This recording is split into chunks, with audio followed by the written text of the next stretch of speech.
আল্লাহ তাআলা কিয়ামতের কঠিন ময়দানে যেদিন স্বামী স্ত্রীকে চিনবে না, স্ত্রী স্বামীকে দেখে পালিয়ে যাবে, বন্ধু বন্ধুরে চিনবে না, পীর সাহেব মুরিদরে চিনবে না, মুরিদ পীর সাহেবরে চিনবে না, দলের কর্মী তার নেতারে চিনবে না, নেতা তার কর্মীরে চিনবে না, বন্ধু বন্ধুরে দেখে পালাবে। এই কঠিন মুহূর্তে সূর্যটা মাথার কাছে চলে আসবে, জমিনটা তামার জমিন হবে, আজকের জমিনের মতো নয়।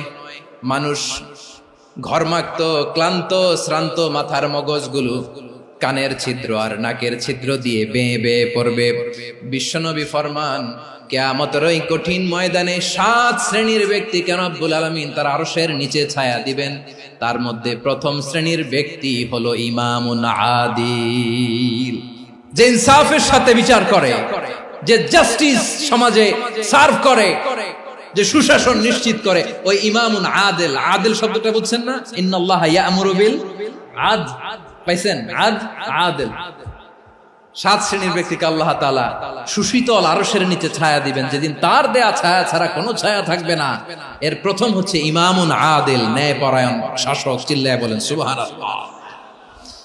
আবার বিশ্বনবী বললেন, ইন্নাল মুকসিতিনা ইনদাল্লাহি আলা মানাবিরা মিন নূর আন ইয়ামিনির রহমান। কিয়ামতের দিন যারা ন্যায় পরায়ণ হিসেবে আল্লাহর সামনে দাঁড়াবে, কিয়ামতের দিন রব্বুল আলামিন তার আরশের ডান দিকে ওই ন্যায় পরায়ণ লোকদের জন্য আরশের ডান দিকে একটা নূরের মিম্বারে তাদেরকে বসার সুযোগ করে দিবে। আল্লাহর আরশের ডান দিকে ন্যায় পরায়ণ লোকদের জন্য আল্লাহ তাআলা নূরের মিম্বার বানাবে। 4টে কেন কথা মনে করেছেন? আল আদাল, জাস্টিস। ইন্নাল্লাহা ইয়া'মুরু বিল আদল। আল্লাহ তাআলা এই আদালতের নির্দেশনা দেন, সুবিচার, সুশাসন। প্রিয় ভাইয়েরা, এটা আমরা বাংলাদেশে চাই কি চাই না? এই যে অরাজকতা, এই যে অন্যায়, এই যে জুলুম, এই যে ইনকনসিস্টেন্সি সমাজের অসঙ্গতির প্রধান কারণ জাস্টিস নাই, সুবিচার নাই, সুশাসন নাই। শেষবারের মতো আওয়াজ করে বলেন তো, আমরা বাংলাদেশে আদল চাই কি চাই না? তাহলে প্রথম নির্দেশনা শেষ। আল্লাহ তাআলা তোমাদেরকে আদলের আদেশ দেন। এরপরে আল্লাহ বললেন, আমি তোমাদেরকে ইহসানের আদেশ দেই। ইন্নাল্লাহা ইয়া'মুরু বিল আদলি ওয়াল ইহসান। আমি তোমাদেরকে যেমনি আদলের নির্দেশনা দেই, তেমনি ভাবে তোমাদেরকে ইহসানের নির্দেশনা দেই। ইহসান, আওয়াজ করে সবাই বলেন তো ইহসান। ইহসান মানে কারো প্রতি সফট হার্টেড হওয়া, মহানুভব হওয়া, অনুগ্রহ পরায়ণ হওয়া, অনুগ্রহশীল হওয়া, একে অপরের প্রতি দয়াদ্র হওয়া। একে অপরের প্রতি দয়াদ্র, অনুগ্রহশীল হওয়া ছাড়া মানবিক সমাজ কশিনকালেও গঠন করা সম্ভব না। প্রিয় ভাইয়েরা, সুন্দর আচরণ দিয়ে, ইহসান দিয়ে যা জয় করা যায়, নরম আচরণ দিয়ে যেটা অর্জন করা যায়, কঠোরতা দিয়ে সেটা পারা যায় না। বিষ্ণু ঈসা ইসলাম ইহসান দিয়ে, কোমল আচরণ দিয়ে, তার অনুগ্রহ দিয়ে তিনি অনেক কাফিরের হৃদয়কে জয় করে ফেলেছেন। সাইয়েদনা সুমামা ইবনে উসাল রাদিয়াল্লাহু তাআলা আনহুর কথা মনে পড়ে যায়। তিনি ছিলেন ইয়ামামার বাদশা। মদিনাতে বিশ্বনবীকে হত্যা করার নিয়তে এসেছিলেন। গোপনে গোপনে বিশ্বনবীকে হত্যা করে আবার ইয়ামামাতে তিনি ফিরে যাবেন। কিন্তু কি অবাক করা কাণ্ড, হত্যা করতে পারে নাই, সাহাবাদের হাতে তিনি ধরা পড়ে গেলেন। সাইয়েদনা সুমামা ইবনে উসাল রাদিয়াল্লাহু তাআলা আনহু হত্যার নিয়তে আসলেন, কিন্তু হত্যা করতে পারলেন না। সাহাবারা ওনাকে ধরে ফেললেন, ধরে মসজিদে নববীর পিলারের মধ্যে বেঁধে রাখলেন। সুমামা ইবনে উসাল, সিরাত থেকে শুনে, সিরাত থেকে শোনাচ্ছি, রাদিয়াল্লাহু তাআলা আনহু ইয়ামামার অধিপতি ছিলেন। বিশ্বনবীকে হত্যার জন্য আসছেন, ধরা পড়ে গেছেন, এখন মসজিদে নববীতে বেঁধে রাখছেন। তার মানে বন্দী। এখন স্ট্যাটাস কি? বন্দী, ক্যাপটিভ। তো বিষ্ণু ঈসা ইসলাম সাহাবাদেরকে বললেন, তার খোঁজ খবর নিও, সুমামা ইবনে উসালের খোঁজ খবর নিও। সাহাবারা বলেন, ইয়া রাসূলুল্লাহ, আপনাকে হত্যা করতে এসেছে, তার তো কঠিন ক্যাপিটাল পানিশমেন্ট হওয়া দরকার, কঠিন শাস্তি হওয়া দরকার। বিশ্বনবী বললেন, না, আমি যেটা জানি তোমরা সেটা জানো না, তোমরা সুমামার সাথে ভালো আচরণ করো। বিশ্বনবী সুমামার কাছে গেলেন। প্রথম দিন যে তিনি কালেমার দাওয়াত দিলেন, ইমানের দাওয়াত দিলেন, ইসলামের দাওয়াত দিলেন, রিসালাতের দাওয়াত দিলেন, আখিরাতের দাওয়াত দিলেন। পরের দিন যে বিশ্বনবী সালাতের দাওয়াত দিলেন, যাকাতের দাওয়াত দিলেন, ইসলাম কি, কিভাবে, কেমন করে পালন করতে হয় চমৎকার আর্টিকুলেট করতে শুরু করলেন। তন্ময় হয়ে সুমামা ইবনে উসাল রাদিয়াল্লাহু তাআলা আনহু বিশ্বনবীর কথাগুলো শুনতে আরম্ভ করলো। একদিন নয়, 2 দিন নয়, টানা 3 দিন বিশ্বনবী সুমামার কাছে ইসলামকে প্রেজেন্ট করেছেন, উপস্থাপন করেছেন। আওয়াজ করে বলেন, কয় দিন? 3 দিন। 3 দিন মসজিদে নববীতে বাধা।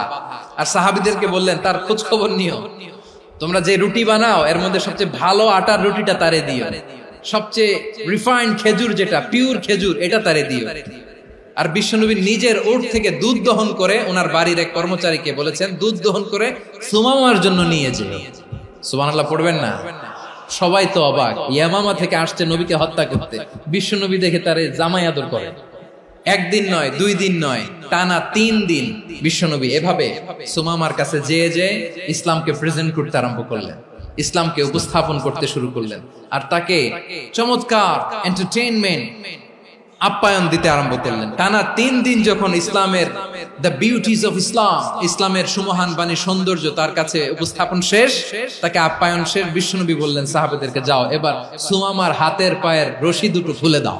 সাহাবারা তর্ক জুড়ে দিলেন, লা ইয়া রাসূলুল্লাহ, এমনটা করবেন না, তো ভয়ঙ্কর ভয়ঙ্কর খুনি, কি জানি কি হয়ে যায়। বিশ্বনবী বললেন, না, তার হাতে পায়ের রশিগুলো খুলে দাও। সাহাবারা বিশ্বনবীর কথা মতো তার হাতে পায়ের রশিগুলো খুলে দিল।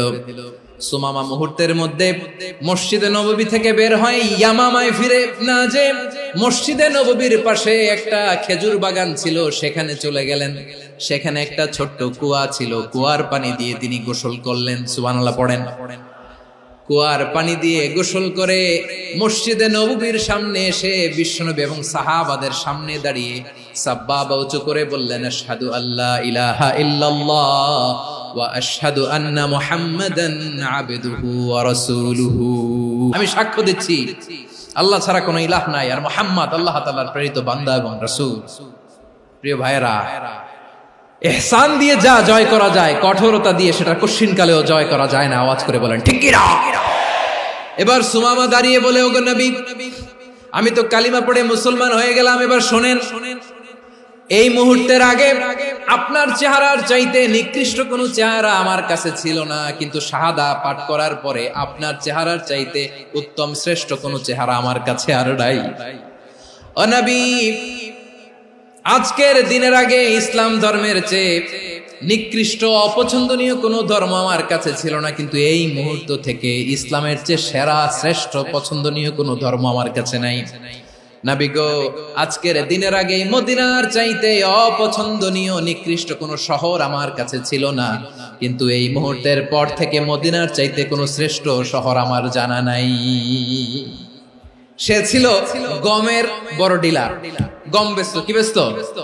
তার গম কিনে মক্কার লোকেরা রুটি খাইতো। সে ঘোষণা দিল, আজকে থেকে মক্কাবাসীদের জন্য সব গম আমি হারাম করে দিলাম, মক্কাবাসী এখন না খেয়ে মরে। সুবহানাল্লাহ পড়বেন না? মক্কাবাসী বিশ্বনবীর কাছে আসলেন, এসে বললেন, মুহাম্মদ, আমরা তো তোমার ভাই, তোমার চাচা, তোমার ভাতিজা, তোমার আত্মীয়, তুমি সুমামারে বলো সে যেন আবার গমের সাপ্লাই মক্কার জন্য অনুমতি দিয়ে দেয়। বিশ্বনবীর অনুমতি ক্রমে সুমামা আবার মক্কাতে গম পাঠাতে শুরু করলো। পড়েন সুবহানাল্লাহ। ইহসান, ইহসান দিয়ে আপনি যেটা জয় করতে পারবেন, you can win the heart of your enemies. ইহসান দিয়ে আপনি আপনার শত্রুর হৃদয়কে জয় করতে পারবেন। এজন্য আল্লাহ বললেন, ওয়া আনফিকু ফি সাবিলিল্লাহি ওয়া লা তুলকু বিআইদিকুম ইলাত তাহলুকা ওয়া আহসিনু ইন্নাল্লাহা ইউহিব্বুল মুহসিনিন।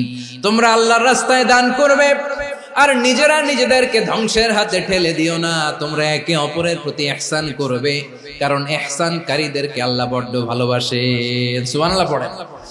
আবার সূরা রহমানে আল্লাহ বললেন, হাল জাযাউল ইহসানি ইল্লাল ইহসান ফাবিআইয়ি আলা, সবাই পড়েন, ফাবিআইয়ি আলাই রাব্বিকুমা তুকাযযিবান। ইহসানের প্রতিদান হিসেবে ইহসানি হয়। বিশ্বনবী সুমামার প্রতি যেমন ইহসান করেছেন, সুমামাও ঠিক তেমন ইহসান ফিরিয়ে দিয়েছে। ঠিক কিনা বলেন? তাহলে এক নম্বরে হচ্ছে আদ, ন্যায় বিচার। দুই নম্বরে সবাই বলেন ইহসান, সদাচরণ। ইহসান দুই ধরনের প্রিয় ভাইরা, ইহসান ফিল ইবাদা, ইহসান ফিল মুআমালা। ইহসান ফিল ইবাদা হচ্ছে একাগ্র অনুভবে ইবাদতে ডুব দেওয়া, এর নাম ইবাদতের ইহসান। সুবহানাল্লাহ পড়ুন। বিশ্বনবী বলেন ইহসান মানে কি জানো নাকি? হাদিসে জিবরিলে সাইয়েদনা জিবরিল আলাইহিস সালাম বিশ্বনবীকে বললেন আখবিরনি আনিল ইহসান। নবী আমাদেরকে বলেন ইহসান মানে কি? বিশ্বনবী বললেন আনতা আবুদাল্লাহা কাআন্নাকা তারাহু ফাইন লাম তাকুন তারাহু ফাইন্নাহু ইয়ারাক। ইহসান মানে হলো এমন ভাবে তুমি আল্লাহর সামনে নিজেকে উজাড় করে ইবাদত করবে, তুমি ভাববে তুমি আল্লাহকে দেখতে পাচ্ছ। আর এটা যদি ভাবা তোমার জন্য কঠিন হয়ে যায়, অন্তত এতটুকু তুমি ভাববা যে আল্লাহ তোমাকে দেখতে পাচ্ছেন। ঠিক কিনা বলেন? ও আমার বীর চট্টলার ভাইয়েরা, কেউ যেটা দেখে না সেটা দেখে কে? এই বিশ্বাস হৃদয়ের মধ্যে আছে? নামাজে যখন দাঁড়ান এই ফিলিংসটা আনা যাবে? এসা পর্যন্ত যে আমরা হায়াত পাবো কোনো গ্যারান্টি আছে? সবাই আওয়াজ করে বলেন গ্যারান্টি আছে? গ্যারান্টি নাই। এজন্য বিষ্ণু ইসলাম বলেছে এমন ভাবে নামাজে দাঁড়াও, ইবাদত করো, মনে করো হতে পারে এটাই আমার জীবনের শেষ নামাজ। পারফর্ম দ্য সালাহ as if this is your last and final prayer. এমন ভাবে সালাতে দাঁড়াও, ভাবো হতে পারে এটাই তোমার জীবনের শেষ নামাজ। এমন ভাবে নামাজে দাঁড়াও, ভাবো এটাই শেষ নামাজ। তাহলে নামাজে একাগ্রতা বাড়ায় দিবে কে? ফলে ইবাদতের ইহসান আমাদের অর্জিত হবে। আর মুআমালাতে ইহসান হলো, বিশ্বনবী বলেন ইন্নাল্লাহা তাবারাকা ওয়া তাআলা কাতাবাল ইহসানা আলা কুল্লি শাই ফাইযা কাতালতুম ফাআহসিনুল কিতলা ওয়া ইযা যাবাহতুম ফাআহসিনুয যাবহা ওয়ালিয়ুহিদ্দা আহাদুকুম শাফরাতাহু ওয়ালিয়ুরিহ যাবিহাতাহু। ইহসান দুই ধরনের, আওয়াজ করে বলতে হবে কয় ধরনের? একটা হচ্ছে ইহসান ফিল ইবাদা, ইবাদতে ইহসান। ইবাদতে ইহসান কি? একাগ্র অনুভব দিয়ে ইবাদত করা, মন প্রাণ দিয়ে ইবাদত করা। আর মুআমালাতে ইহসান কি? সব কাজে, দৈনন্দিন কাজে, কর্মে, সামাজিক অ্যাক্টিভিটিতে কোমলতা প্রদর্শন করা, অনুগ্রহের সাথে সবকিছু করা। আল্লাহ তাআলা ইন্নাল্লাহা তাবারাকা ওয়া তাআলা কাতাবাল ইহসানা আলা কুল্লি শাই, তিনি সবকিছুর ব্যাপারে ইহসানকে আবশ্যক করেছেন। সবকিছু, মুমিনের সব কাজে ইহসানের পরশ থাকবে। ওয়া ইযা কাতালতুম ফাহসিনুল কিতলা, বিষ্ণুই বলেন তুমি যখন কাউকে হত্যা করো ইহসানের সাথে করো। সুবহানাল্লাহ পড়বেন না? যখন হত্যা করো তখনও ইহসানের সাথে। আচ্ছা হত্যা করবো আবার ইহসান আসবে করতে করে তো মেরেই ফেলবো আমি। আল্লাহ, ও ভাই একজন খুন করেছে, খুনি, রাষ্ট্রীয় আইনে তার শাস্তি হয়েছে ডেথ পেনাল্টি, মৃত্যুদণ্ড। এখন মৃত্যুদণ্ড দেখে আপনি যেমনি মন চায় তেমনি মারবেন লোকটারে? ওর নাক কেটে ফেলতে পারবেন? ওর কান কাটতে পারবেন? ওর চোখ উপড়ে ফেলতে পারবেন আপনি? যেমন মন চায় তার অঙ্গহানি করা যাবে না। ইহসানের সাথে তাকে হত্যা করো। সুবহানাল্লাহ, this is Islam, this is the true essence of Islam. ওয়া ইযা যাবাহতুম ফাহসিনুয যাবহা, যখন জবাই করবে তখনও ইহসানের সাথে জবাই করো। করব জবাই, ওইখানেও নাকি ইহসান। আচ্ছা কুরবানির দিন আমরা পশুগুলোরে কি করি বলেন সবাই আওয়াজ করে? জবাই। জবাই মানে তো এটারে মেরেই ফেলতেছি, একটু পরে তো টুকরো টুকরো করে গোশতগুলো খাবো, এটা তো খাবো, এটা তো মেরেই ফেলবো। বিষ্ণু বলে না, জবাইয়ের মধ্যেও মুমিনের জবাইয়ের ভেতরেও ইহসানের পরশ থাকা চাই। যখন জবাই করবে প্রাণীটাকে হাত পা টাইট করে বেঁধে নাও, ছুরিটাকে শার্পেন করে নাও, ধারালো করে নাও, যাতে অল্প সময়ে জবাইটা হয়ে যায়, প্রাণীটা যাতে কম কষ্ট পায়। সুবহানাল্লাহ পড়ে। দিস ইজ কল্ড ইহসান। আল্লাহ তাআলা যেমনি আদলের আদেশ করেছেন, ন্যায় বিচার, জাস্টিস এনশিওর করতে বলেছেন, সমাজে ইহসানের ব্যবহার, ইহসানের অনুশীলন তিনি করতে বলেছেন। এজন্য মুমিনের প্রতিটি কাজে, আমার চট্টগ্রামের ভাইয়েরা আমার দিকে তাকান, খেয়াল করে শুনুন, মুমিন জীবনের প্রতিটি কাজে ইহসানের পরশ থাকা চাই।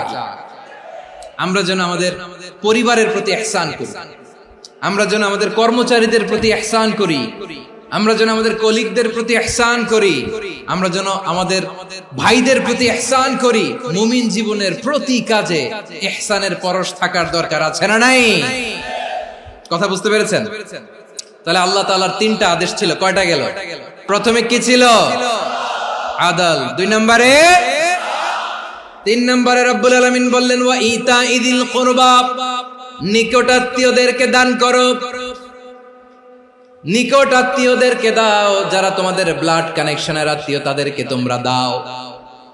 এখানে জেনারেলি বললেন দাও, কি দিব সেটা তিনি এখানে বলেন নাই, সেটা তিনি সূরাতুল ইসরার মধ্যে বলেছেন। আল্লাহ বলেন ওয়া আতিযাল কুরবা হাক্কাহ, নিকট আত্মীয়দেরকে তাদের অধিকার, তাদের প্রাপ্য তোমরা বুঝিয়ে দাও।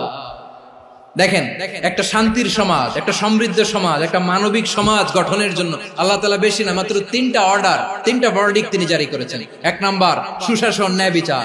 দুই নাম্বার ইহসান। তিন নাম্বার নিকটাত্মীয়, যারা কাছের, তোমার ভেরি ক্লোজ রিলেশনশিপে আছে, তাদেরকে দাও।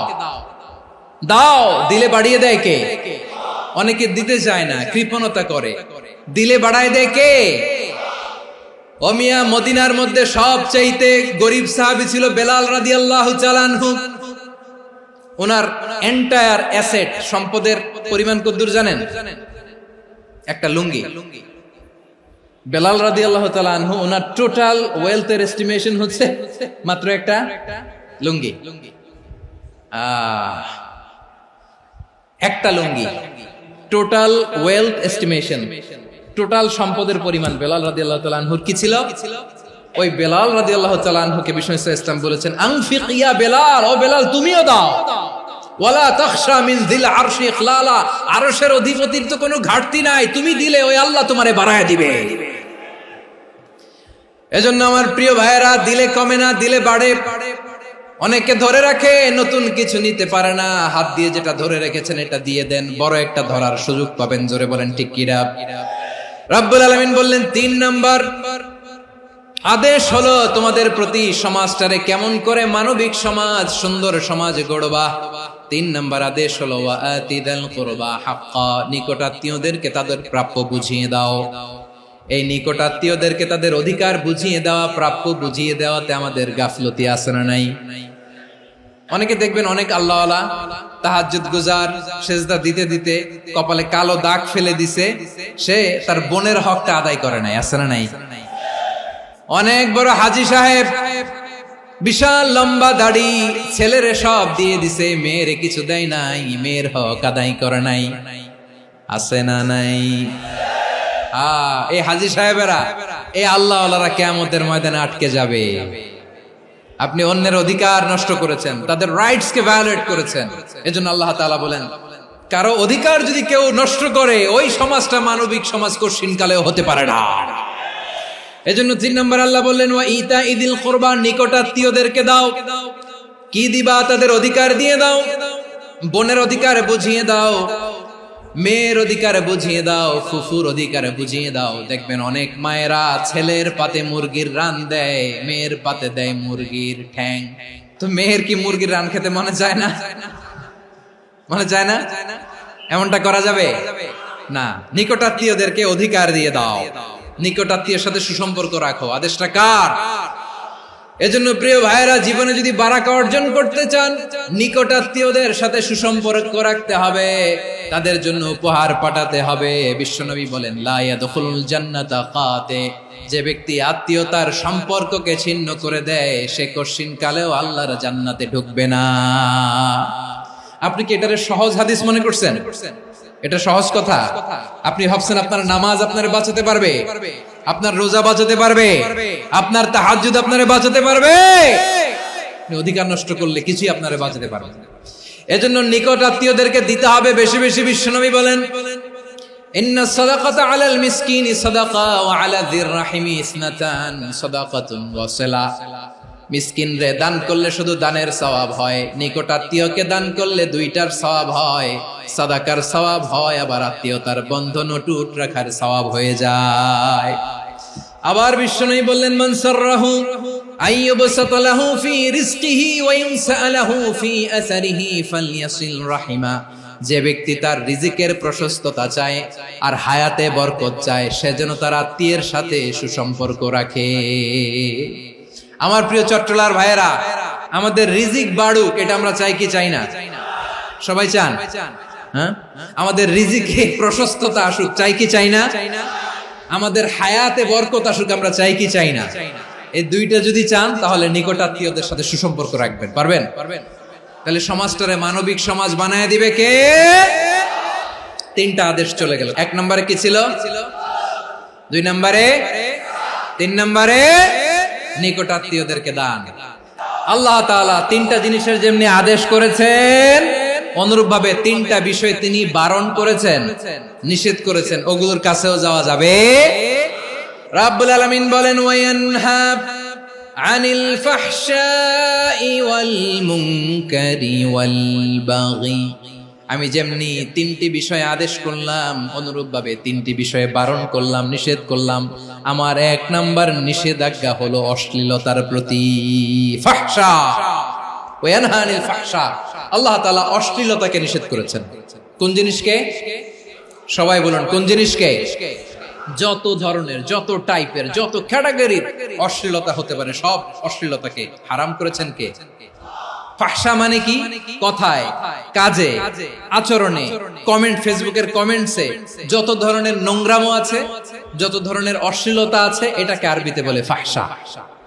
রাব্বুল আলামিন বলেন, কুল ইন্নামা حرم ربي الفواحش ما ظهر منها وما بطن। ও নবী, আপনি বলে দেন, আমার রব প্রকাশ্য, অপ্রকাশ্য, স্পষ্ট কিংবা অস্পষ্ট, দৃশ্যমান কিংবা অদৃশ্যমান সব অশ্লীলতাকে হারাম করেছেন। সব ধরনের অশ্লীলতা হারাম। আল্লাহ তাআলা আমাদেরকে অশ্লীলতা থেকে বাঁচান। এবার বলেন, আমাদের সমাজে অশ্লীলতা আছে না নাই? অশ্লীলতা নানা ভাবে, নানা নামে, নানা মোড়কে আমাদের সমাজে আছে না নাই? সংস্কৃতির নামে, ফ্যাশনের নামে, বিনোদনের নামে, উপন্যাসের নামে, কনসার্টের নামে অশ্লীলতা আছে না নাই? আপনি দেখেছেন কনসার্টগুলোর অবস্থা? আমাদের তরুণ তরুণীরা, আমাদের যুবক যুবতীরা, আমাদের জেনজিরা, কি অবস্থা ওইখানে? কনসার্টের নামে অশ্লীলতা আছে না নাই? ছেলে মেয়ে একে অপরকে জড়ায় ধরতেছে, একে অপরকে চুমু খাচ্ছে, প্রকাশ্যে, দিবালোকে, গণমানুষের সামনে। আল্লাহ তাআলা এই অশ্লীলতা থেকে আমাদেরকে বেঁচে থাকতে বলেছেন। রূপালী জগতের নামে অশ্লীলতা আছে না নাই? এই টার্মটা আপনারা জানেন না? রূপালী জগৎ কি জগৎ? আসলে কি রূপালী জগৎ না অন্ধকার জগৎ? আমার বোনেরা, আপনাদেরকে যে কি বলে তারা বুঝায়, রূপালী জগৎ শুনেই আপনি ভরকে যাবেন না। রূপালী জগতে যে নারী যত বেশি উলঙ্গ, সে নাকি তত বেশি সাহসী। জানেন? বলে এটা একটা সাহসী নারী, খুব সাহসী পদক্ষেপ তার। যত বেশি শরীর থেকে কাপড় নামাতে পারবে, যত বেশি বস্ত্রহীন হয়ে নিজেকে প্রেজেন্ট করতে পারবে, সে নাকি তত বেশি সাহসী। আমার চট্টলার ভাইয়েরা, শয়তানের প্রথমে এজেন্ডা ছিল বনি আদমকে বস্ত্রহীন করা। সে আদম এবং হাওয়া আলাইহিস সালামকে নিষিদ্ধ গাছের ফল খাইয়ে তাদেরকে বস্ত্রহীন করেছে। এই জামিনেও সে আমাদেরকে বস্ত্রহীন করতে চাইবে। এই রূপালী জগতের নামে তারা এটা করে। আমার প্রিয় বোনেরা, আপনি জানেন না আপনার দাম কত? ওরা আপনাদেরকে বিজ্ঞাপনের সস্তা পণ্য বানাতে চায়। ওরা আপনাদেরকে ওদের ভোগের লিপসার টুলস বানাতে চায়। ওরা আপনাদেরকে দিয়ে ওদের খায়েশ পূরণ করতে চায়। এটা আপনাদের জন্য মোটেও ডিগনিটি নয়, এটা আপনাদের জন্য সম্মান নয়। আপনার সম্মান শালীনতায়, আপনার সম্মান হেজাবে, আপনার সম্মান ভদ্রতায়, আপনার সম্মান আপনার ডিসেন্ট পোশাকে। পোশাক বলে দেয় এই নারীটা ভদ্র না অভদ্র। পোশাক বলে দেয় এই মেয়েটা কোন ঘরের মেয়ে। আপনি জানেন না, আপনারা সস্তা পণ্য বানায়, ভোগের পণ্য, বিলবোর্ডে আপনাকে উলঙ্গ করে উপস্থাপন করে। এই অশ্লীলতার সাথে ইসলামের কোন সম্পর্ক। এজন্য আল্লাহ বলেন, আমি অশ্লীলতাকে হারাম করেছি। অশ্লীলতাকে হারাম করার প্রথম কারণ হলো এর মাধ্যমে মানবতাকে অপমানিত করা হয়। কারণ মানুষের সম্মান মানুষের পোশাকে। মানুষ যখন পোশাকহীন হয়ে যায়, বস্ত্রহীন হয়ে যায়, তার সম্মান কমে যায়। ঠিক কিনা? অশ্লীলতাকে হারাম করার প্রথম কারণ হচ্ছে মানুষ মানুষকে অপমান করে। একটা নারী, সে তো সম্মানিত, নারী যে কত সম্মানিত নারীরা এটা বুঝেই নাই। বিশ্বনবী বলেন আদ-দুনিয়া কুল্লুহা মাতা ওয়া খায়রু মাতা'আদ দুনিয়া আল মারআতুস সালিহা। আমার বোনেরা, 5টা প্যান্ডেলে আপনারা এলইডিতে আমার আলোচনা শুনছেন, আমি জানি। আপনাদের এই গর্ভ যে কত দামি আপনি জানেন না। আপনার পেট থেকেই আসবে আগামী দিনের সালাহুদ্দিন আল আইয়ুবী। আপনার পেট থেকেই আসবে অনাগত দিনের ইমাম মাহদী আল মুনতাযর। আপনার পেট থেকেই আসবে অনাগত দিনের ফয়সাল, ওয়াসিম, মুগ্ধ, আবু সাইদের মতো বীর যোদ্ধা। আমার প্রিয় বোনেরা, আমার প্রিয় বোনেরা, বিশ্বনবীর কথার ওজন খেয়াল করেন। আদ-দুনিয়া কুল্লুহা মাতা ওয়া খায়রু মাতা'আদ দুনিয়া আল মারআতুস সালিহা। দুনিয়ার সবকিছুই অ্যাসেট, এর মধ্যে সবচেয়ে দামি অ্যাসেট নেককার নারী। আপনার গর্ভ যে কত দামি আপনি জানেন না। নিজের সময়টাকে কাজে লাগান, কোরআন পড়েন, সুন্নাহ পড়েন। আপনার অনেক দায়িত্ব ঘরে। You are the MD of your family. একটা family it's a very big institution. পরিবার একটা অনেক বড় প্রতিষ্ঠান। And you are the MD of your institution. আপনি এই পরিবারের MD, managing director of your family. এখানে আপনার কত দায়িত্ব। আপনি ছেলে মেয়েদেরকে তারবিয়া করবেন, আপনি আপনার স্বামীর জন্য ঘরটারে জান্নাতের নীর বানাবেন, আপনার জন্য জান্নাতের ডুপ্লেক্স বাড়ি ওইখানে তৈরি করে রাখবে কে? আপনি যে কত দামি আপনি জানেন না। নারীদেরকে আল্লাহ বানিয়েছেন উচ্চতর করে, নিম্নতর নয়। নারীদেরকে ছোট্ট জিনিস দিলে এটারে বড় করে দেয়। নারীদেরকে ভ্রূণ দিলে, শুক্রাণু দিলে নারী এটারে বাচ্চা হিসেবে উপহার দেয়, ঠিক কিনা? বিয়ের মাধ্যমে স্বামী যখন তার শুক্রাণু তার স্ত্রীকে উপহার দেয়, স্ত্রী রিটার্নে কি উপহার দেয়? ফুল ফর্ম বেবি, মানব সন্তান। দেখছেন, আপনি দিলেন একটুকুনি, দিছে বিশাল। আপনি যদি নারীকে বাজার এনে দেন, নারী এটাকে সুস্বাদু খাবারে রূপান্তর করে দেয়।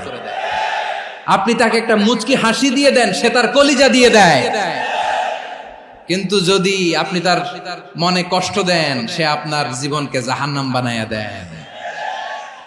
নারীর মন বুঝতে পারলে নেয়ামত, বুঝতে না পারলে কিয়ামত। আমার প্রিয় বোনেরা, আপনি যে কত দামি আপনি জানেন না। অনেক দামি আপনি।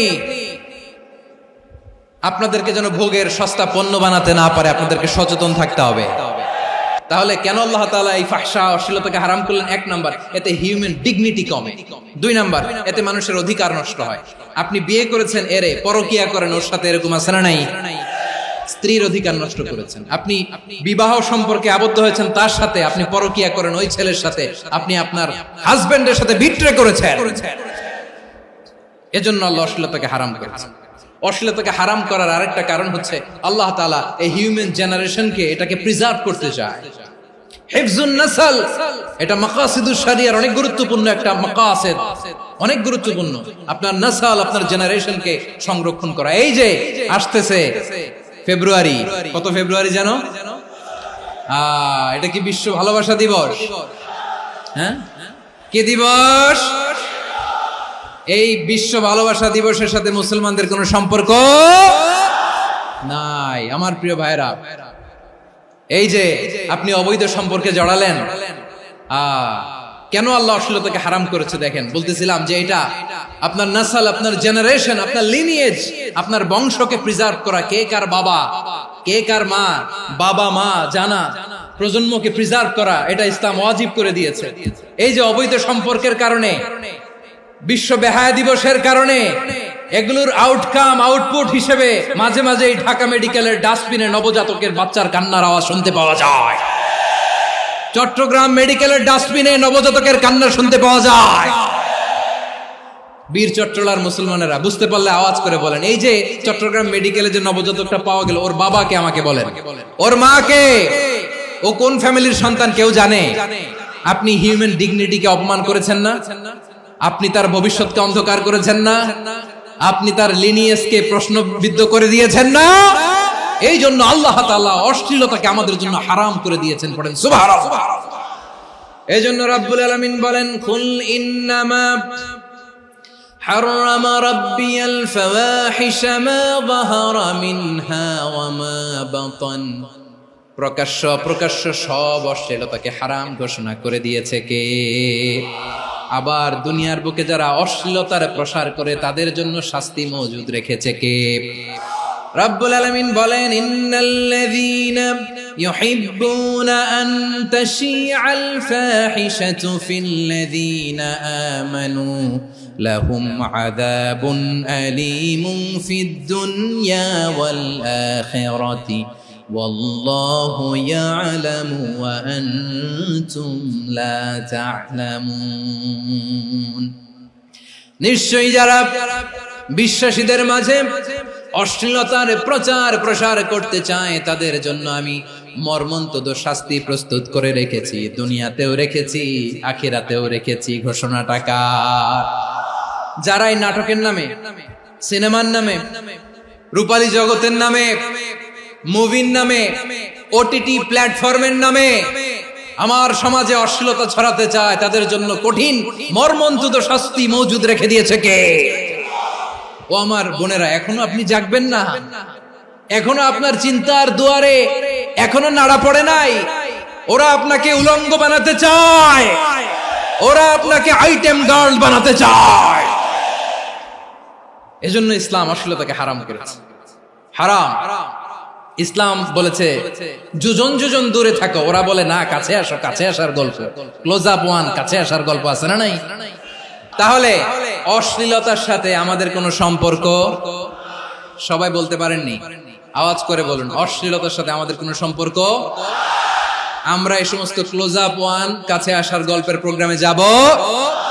আমরা কোন ধরনের অশ্লীল কন্টেন্ট সোশ্যাল মিডিয়ায়, টিভিতে দেখব? কি যুগ যে আমরা কাটাচ্ছি আপনি কল্পনা করতে পারবেন না। পর্ন ইন্ডাস্ট্রি, নারী পুরুষের বস্ত্রহীন যুগল দৃশ্য, এটাকে দিয়ে ওরা কোটি ডলারের ইন্ডাস্ট্রি বানিয়েছে। পুরো মানব ইতিহাসে এরকম জঘন্য সময় মানব ইতিহাস পার করে নাই। পর্ন এটা ইন্ডাস্ট্রি হয়ে গেছে। আমাদের এই যুবকগুলো, জেনজি গুলো, ওদের চরিত্র বাঁচাবে কি করে? কেমন করে হেফাজত করবে ওদের এই মূল্যবান চরিত্র? আমার প্রিয় ভাইরা, এই অশ্লীলতার দ্য লেটেস্ট ভার্সন হচ্ছে LGBTQ, শরীফ থেকে শরীফা। শুনছেন আপনারা? দেখতে পুরুষ, আসলেই পুরুষ, সুস্থ একজন পুরুষ, 4 সন্তানের বাবা, বলে আমি মনে মনে নারী। দেখতে নারী, সুস্থ নারী, আসলেই সে দিব্যি একজন নারী, বলে আমি মনে মনে পুরুষ। সবচেয়ে ভয়ঙ্কর অশ্লীলতার সবচাইতে লেটেস্ট ভার্সন হচ্ছে এই ট্রান্সজেন্ডারিজম। সুস্থ পুরুষ তার বায়োলজিক্যাল গ্রোথকে হরমোন দিয়ে স্টপ করে দিয়ে সে সার্জারি করে নারী হতে চায়, সুস্থ নারী পুরুষ হতে চায়। পুরুষ পুরুষের প্রতি সেক্সুয়ালি আকর্ষণ বোধ করে, এটা লূত আলাইহিস সালামের কওমের মধ্যে ছিল। এটাকেও আল্লাহ কোরআনে ফাহিশা বলেছেন। ওয়ালুতান ইয قال لقومه أتأتون الفاحشة ما سبقكم بها من أحد من العالمين। লূত আলাইহিস সালাম বললেন, তোমরা কি এমন এক অশ্লীল কার্যক্রমে ডুব দিলে নাকি যেটা গোটা বিশ্বের কেউ কখনো করে নাই, তোমরাই প্রথম করেছো? পড়েন নাউযুবিল্লাহ।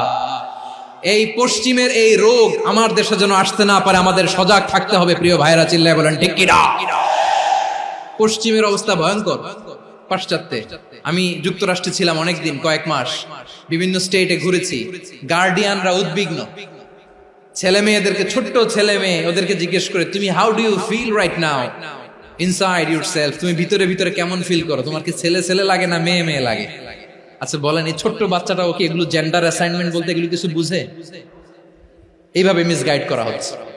কৌতূহল বশত ছোট্ট ছেলে যদি বলে আমার তো মেয়ে মেয়ে লাগে, তখন বলে যে না তুমি মেয়ে, ছেলে না। মা বাবা বাধা দিলে ওকে আলাদা গভর্নমেন্ট হাউসে নিয়ে যায়। ভয়ঙ্করতম অবস্থা। আমরা একটা সময় শুনতাম যে হুজুর আমার ছেলেটা খুব ভালো, হাফেজে কোরআন, আল্লাহওয়ালা। হুজুর আমার ছেলে দাড়ি রাখছে, আল্লাহওয়ালা। হুজুর আমার ছেলে 5 ওয়াক্ত সালাত জামাতের সাথে পড়ে, তার মানে আল্লাহওয়ালা। পশ্চিমে যে আমি কি শুনছি জানেন? ওরা বলে হুজুর আমার ছেলেটা ইউনিভার্সিটির একটা মেয়ের সাথে প্রেম করে, ও খুব আল্লাহওয়ালা, হুজুর দোয়া করবেন। এর কারণ ওদের কাছে আল্লাহওয়ালার ক্রাইটেরিয়া হচ্ছে হুজুর আমার ছেলেটা আরেক ছেলের পছন্দ করে নাই, আমার মেয়েটা আরেক মেয়েকে ভালোবাসে নাই, এজন্য আমার ছেলেটা আল্লাহওয়ালা, হুজুর ওর জন্য একটু দোয়া করে দিয়েন। কি চ্যালেঞ্জ ওরা ফেস করতেছে। ওনার ছেলে যে আরেক ছেলেরে বিয়ে করবে না, এটাতেই উনি খুশি যে আলহামদুলিল্লাহ আমার ছেলেটা একটা মেয়েরে ভালোবাসে, আমার মেয়েটা একটা ছেলেরে ভালোবাসে, মানে এটা খুব আল্লাহওয়ালা। নাউজুবিল্লাহ পড়তে পারলেন না? এজন্য অশ্লীলতার সাথে আমাদের কোন সম্পর্ক। রাব্বুল আলামিন বলেন ওয়ায়ানহা আনিল ফাহশাই ওয়াল মুনকারি ওয়াল বাগি, তিনটা জিনিসকে আমি নিষিদ্ধ করলাম। এক নাম্বার হলো ফাহশা, অশ্লীলতা। দুই নম্বরে হলো মুনকার, সমস্ত মন্দ কাজ। মুনকার মানে হচ্ছে যত মন্দ কাজ, খারাপ কাজ, বাজে কাজ, এটার বলে মুনকার। এটার কি বলে? আপনারা পড়ছেন না, তা'মুরুনা বিল মা'রুফি ওয়া তানহাউনা আনিল মুনকার। সৎ কাজের আদেশ, অসৎ কাজের নিষেধ। মুনকার, মুনকার হচ্ছে মানুষের স্বাভাবিক বিবেকবোধ যেটাকে খারাপ বলে, ওইটাই মুনকার। পৃথিবীর সব আসমানি গ্রন্থ যেটাকে খারাপ বলেছে, মানুষের স্বাভাবিক বিবেকবোধ যেটাকে খারাপ বলেছে, এগুলো সব মুনকার। যেমন ইফতিজিং, এটা কি ভালো না খারাপ? মজুদদারি, খাদ্যে ভেজাল দেওয়া, ওজনে কম দেওয়া, মাছে ফরমালিন মিশানো, চাঁদাবাজি, টেন্ডারবাজি, দখলবাজি, এগুলো আমাদের স্বাভাবিক বিবেকেই বলে এগুলো খারাপ, এগুলো হচ্ছে মুনকার। আল্লাহ তাআলা এই মুনকার থেকে আমাদেরকে বেঁচে থাকতে বলেন, আর শয়তান এই মুনকারের প্রতি আমাদেরকে উদ্বুদ্ধ করে। আল্লাহ তাআলা বললেন, ইয়া আইয়ুহাল্লাযীনা আমানু লা তাত্তাবিউ খুতুওয়াতিশ শাইতান ওয়া মান ইয়াত্তাবি' খুতুওয়াতিশ শাইতানি ফাইন্নাহু ইয়া'মুরু বিল ফাহশাই ওয়াল মুনকার। আল্লাহ বললেন, আমার গোলামেরা শোনো শোনো, ও আমার বিশ্বাসী বান্দারা খবরদার, তোমরা কশিনকালেও শয়তানের পদাঙ্ক অনুসরণ করবে না, কারণ শয়তান তোমাদেরকে অশ্লীলতা এবং মন্দ কাজের দিকে উদ্বুদ্ধ করে। আমাদের কাজ হচ্ছে শয়তান আমাদেরকে যেদিকে নিতে চায় আমরা তার উল্টা দিকে যাব। শয়তান এই মন্দ কাজকে আমাদের কাছে বিউটিফাই করে, চাকচিক্যময় করে আমাদের সামনে উপস্থাপন করে। এজন্য আল্লাহ বলেন মুনকারকে থামাতে হবে, মুনকার প্রতিরোধ করতে হবে। মুনকার প্রতিরোধের দায়িত্ব শুধু আমাদের নাকি? শুধু আপনার খতিব সাহেবের, ইমাম সাহেবের, নাকি মুসলিম উম্মার সবার? আওয়াজ করে বলুন, মুনকার অসৎ কাজ প্রতিরোধের দায়িত্ব কার? রাব্বুল আলামিন বলেন, কুনতুম খায়রা উম্মাতিন উখরিজাত লিন-নাসি তা'মুরুনা বিল মা'রুফি ওয়া তানহাউনা আনিল মুনকার। তোমাদেরকে শ্রেষ্ঠ জাতি করে জমিনের মধ্যে আবির্ভূত করা হয়েছে, যাতে করে তোমরা জমিনের ভেতরে সৎ কাজের আদেশ করতে পারো আর অসৎ কাজের নিষেধ করতে পারো। উম্মাহ, কুনতুম খায়রা, তাহলে গোটা উম্মার দায়িত্ব, এটা বুঝতে পারছেন তো? আচ্ছা, আরো নিচে আসেন। এরপরে আল্লাহ বললেন, শুধু উম্মাহ না, এই জমিনের রাজত্ব আমি যাদের হাতে দেই, এই জমিনের মালিক আমি যাদেরকে বানিয়ে দেই, যাদেরকে আমি সরকারের দায়িত্ব দেই, তাদেরকেও মুনকার প্রতিরোধের দায়িত্ব দিয়েছে কে? আল্লাহ বলেন, যারা ক্ষমতার মসনদে বসেছে তাদেরকে 4 দফা কর্মসূচি আমি আল্লাহ দিলাম। আওয়াজ করে বলেন, কয় দফা? আল্লাহ বলেন, আল্লাযীনা ইম্মাক্কান্নাহুম ফিল আরদি আকামুস সালাতা ওয়া আতাউয যাকাতা ওয়া আমারু বিল মা'রুফি ওয়া নাহাউ আনিল মুনকার ওয়ালিল্লাহি আকিবাতুল উমুর। যারা এই জমিনের উত্তরাধিকার হয়েছে তারা 4 দফা কর্মসূচি নিয়ে সামনে আগাবা। সালাত কায়েম করবা, যাকাত আদায় করবা, সৎ কাজের আদেশ দিবা, অসৎ কাজ থেকে মুনকার প্রতিরোধ করবা। আদেশটা কার? আমার প্রিয় চট্টলার ভাইরা, পুরো উম্মার দায়িত্ব মুনকার প্রতিরোধ করা, সরকার প্রধানের দায়িত্ব মুনকার প্রতিরোধ করা। এরপর আল্লাহ বলেন, প্রতিটা ফ্যামিলির যিনি প্রধান সিইও বাবা, প্রত্যেক বাবারও দায়িত্ব এই মুনকার প্রতিরোধ করা। আওয়াজ করে বলেন ঠিক কি না? যেমনটি সাইয়েদনা লোকমান আলাইহিস সালাম ওনার কলিজার টুকরা সন্তানকে আদেশ করেছেন, ইয়া বুনাইয়া আকিমিস সালাতা ওয়া'মুর বিল মা'রুফি ওয়ানহা আনিল মুনকার। পড়েন সুবহানাল্লাহ। বাবা ছেলেকে সবক দিচ্ছে, লোকমান আলাইহিস সালাম ছেলেকে বলতেছে, ওরে আমার কলিজার টুকরা সন্তান, ওরে আমার বাছা, নামাজ কায়েম করবা, সৎ কাজের আদেশ দিবা, আর মুনকার প্রতিরোধ করবা, অসৎ কাজ সমাজ থেকে খারাপ কাজকে ঝেঁটে বিদায় করে দিবা। তাহলে দেখেন আমি স্টেপ বাই স্টেপ নামলাম। পুরা উম্মার দায়িত্ব, জমিনের উত্তরাধিকারী আল্লাহ যাদেরকে বানিয়েছেন সরকার, তাদের দায়িত্ব, প্রতিটি ফ্যামিলির প্রধানের দায়িত্ব, এরপরে বিশ্বনবী বলেন সচেতন প্রতিটি মুসলিমের দায়িত্ব সমাজ থেকে মুনকারকে উৎখাত করা। বিশ্বনবী বলেছেন মান রাআ মিনকুম মুনকারান ফালিয়ুগাইয়িরহু বিয়াদিহি ফাইন লাম ইয়াসতাতি ফাবিলিসানিহি ওয়া ইন লাম ইয়াসতাতি ফাবিকলবিহি ওয়া যালিকা আযআফুল ঈমান। সমাজে যে মুনকার দেখবে, খারাপ কাজ দেখবে, সে যেন হাত দিয়ে সেটাকে থামায়। আমার প্রিয় ভাইরা, না থামালে আমরাই ডুববো শেষমেশ। আমাদের বাঁচার জন্য হইলেও থামাইতে হবে। রব্বুল আলামিন বলেন ওয়াত্তাকু ফিতনাতাল লা তুসিবান্নাল্লাযীনা যালামু মিনকুম খাসসা। ও আমার গোলামেরা, ওই আযাবকে ভয় করো যে আযাব যখন আমি জমিনের বুকে পাঠাই শুধু জালেমদেরকেই মারি না, আলেমদেরকেও মারি। আযাব যখন আসে তখন শুধু জালিমই মরে না, আলেমও মরে। জানেন মুসা আলাইহিস সালামের পায়ে একবার লাল পিঁপড়া, তো উনি রেগে মেগে পাশি দেখে লাল পিঁপড়ার বাসা, পা দিয়ে ডলে মুছে সবগুলো পিঁপড়া মেরে ফেলছে। এই ঘটনাটা আল্লাহ ঘটিয়েছেন। এজন্য মুসা আলাইহিস সালাম ছিলেন কালিমুল্লাহ, সরাসরি আল্লাহর সাথে কথা বলতেন। তিনি আল্লাহকে জিজ্ঞেস করেছিলেন, আল্লাহ তুমি যখন কোন জনপদে আযাব পাঠাও, শাস্তি দাও, ওখানকার শুধু জালেমরাই তো মরে না, ভালো মানুষগুলাও মরে, তো আযাব দিবা মুশরিকদের উপর দিবা, অবাধ্যদের উপর দিবা, ভালো মানুষগুলোরে মারো কেন? আল্লাহ বললেন, মুসা তোমার যে কামড় দিছিল পায়ের মধ্যে পিঁপড়া, কয়টা পিঁপড়া? একটা পিঁপড়া, তো সবগুলারে মারলা কেন? রেগে মেগে পুরো পিঁপড়ার বাসা ভেঙে মেসাকার করলা কেন? আমি যখন অ্যাকশনে যাই, আমি যখন শাস্তি দেই, তখন এত বাস বিচার করা হয় না, বাস বিচার করা যায় না। যখন অ্যাকশনে যাওয়া হয় ওইটা ডাইরেক্ট অ্যাকশন হয়ে যায়। চিল্লায় বলো ঠিক কি না?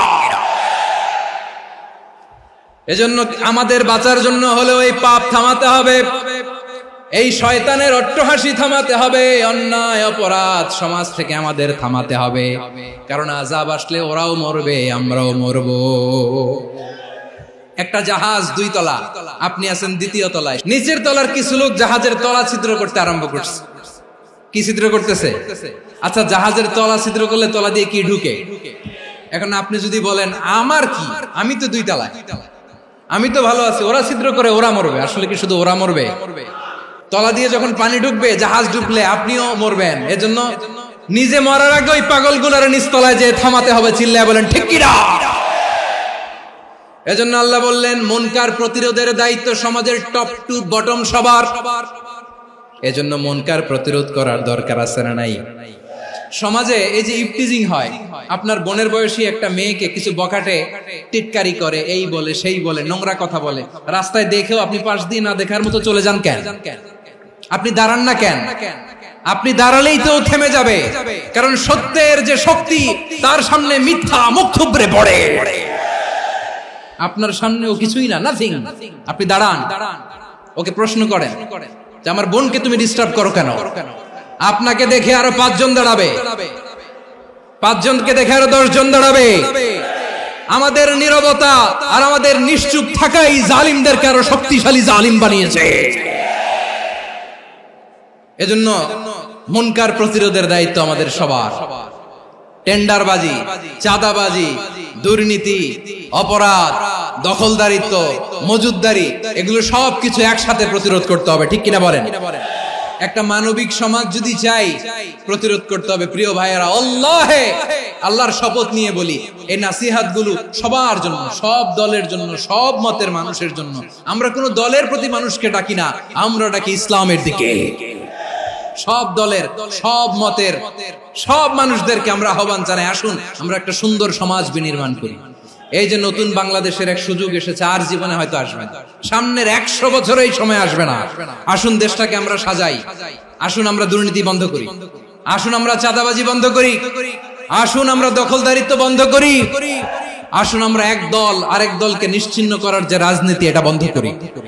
সব দলের প্রতি আমার আহ্বান, আমরা চাঁদাবাজ মুক্ত বাংলাদেশ চাই, জুলুম মুক্ত বাংলাদেশ চাই, ফ্যাসিজম মুক্ত বাংলাদেশ চাই, গুণ খুন খারাপি মুক্ত বাংলাদেশ চাই, আমরা নতুন ভোরের বাংলাদেশ চাই। ওই বাংলাদেশ পাওয়ার জন্য মুনকার প্রতিরোধে, অন্যায় প্রতিরোধে যদি বাঘের বাচ্চার মতো, আবু সাইদের মতো দুই হাত উঁচু করে বুককে টান টান করে প্রসারিত করে দাঁড়াতে হয়, রাজি আছো মুসলমান? রাব্বুল আলামিন বলেন ওয়ায়ানহা আনিল ফাহশাই ওয়াল মুনকারি ওয়াল বাগি ইয়াইদুকুম লাআল্লাকুম তাযাক্কারুন। আল্লাহ বললেন আমি অশ্লীলতাকে নিষেধ করি, আমি সব ধরনের মন্দ কাজকে নিষিদ্ধ করি, সব শেষে আমি সীমা লঙ্ঘনকে তোমাদের জন্য নিষিদ্ধ করি। নিষিদ্ধ করেছেন কয়টা জিনিস? 1 নম্বরে অশ্লীলতা, 2 নম্বরে মুনকার তথা সব মন্দ কাজ, 3 নম্বরে আল বাগি সীমা লঙ্ঘন, ক্রসিং দ্য লিমিট। সীমা লঙ্ঘন করা ভালো না। We all should know our limits. চিল্লায় বলেন ঠিক কিনা? একই আয়াতে আল্লাহ বললেন কুল ইন্নামা হারামা রাব্বিয়াল ফাওয়াহিশা মা যাহারা মিনহা ওয়া মা বাতানা ওয়াল ইসমা ওয়াল বাগিয়া বিগাইরিল হক। অন্যায় ভাবে যে অবাধ্য হয়, যে সীমা লঙ্ঘন করে, তাদেরকেও আমি এটা হারাম করে দিলাম। সীমা লঙ্ঘন করা হারাম। আল্লাহ বারবার বারবার আমাদেরকে ওয়ার্নিং দেয়। যখন আমরা থামি না তখন আল্লাহ ধরে, আর যখন ধরে তখন ছাড়ে না। ধরে ধরে ধরে না, ধরলে আল্লাহ। ফেরাউনকে কিন্তু হুট করে ধরে নাই, আপনারা জানেন 9 বার ওয়ার্নিং দিয়েছে। ফেরাউনকে আল্লাহ তাআলা ওয়ার্নিং দিয়েছিল কয়বার?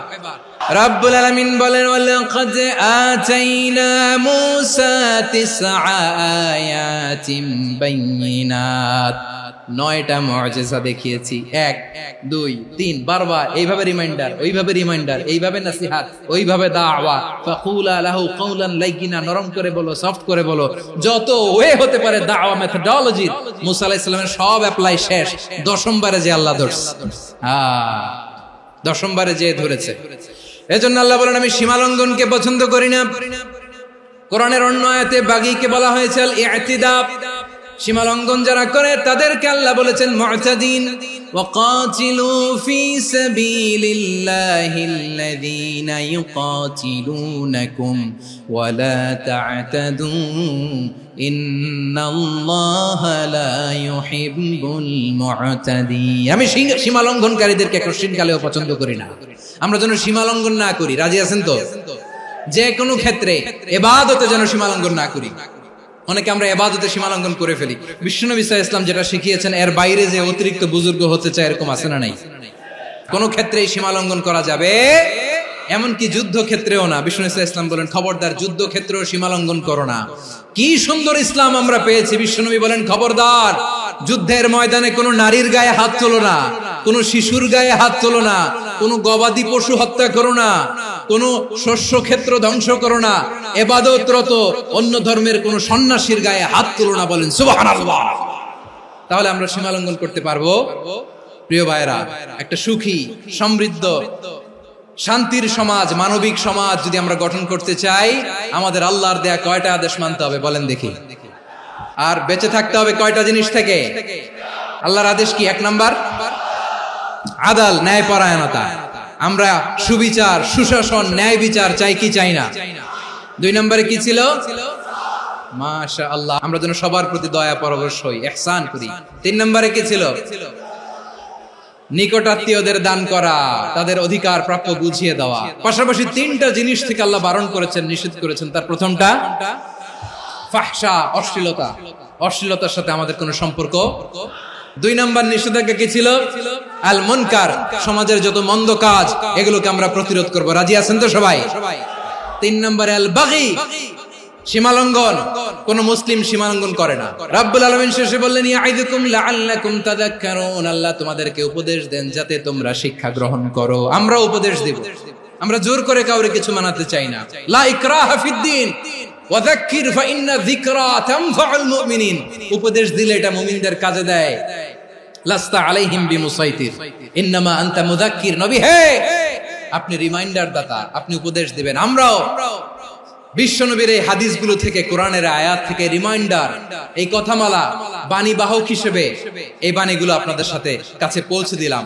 আমরা আল্লাহ তাআলার কাছে প্রার্থনা করি, আল্লাহ আমরা যেন আদল দিয়ে আমাদের সমাজকে গঠন করতে পারি। আল্লাহ আমরা যেন ইহসান করতে পারি। আমরা যেন নিকটাত্মীয়দের দান করতে পারি। আল্লাহ যত ধরনের অশ্লীলতা, অনাচার, মন্দ কাজ, সীমালঙ্ঘন, অবাধ্যতা থেকে যেন আমরা বেঁচে থাকতে পারি। আল্লাহ তাআলা আমাদের সবাইকে কথাগুলো বোঝার ও আমল করার তৌফিক দান করুক। হাযা মা ইনদি ওয়াল ইলমু ইনদাল্লাহ আলাইহি তাওয়াক্কালতু ওয়া ইলাইহি উনীব। সুবহানাকাল্লাহুম্মা বিহামদিকা আশহাদু আল্লা ইলাহা ইল্লা আনতা আস্তাগফিরুকা ওয়া আতুবু ইলাইক।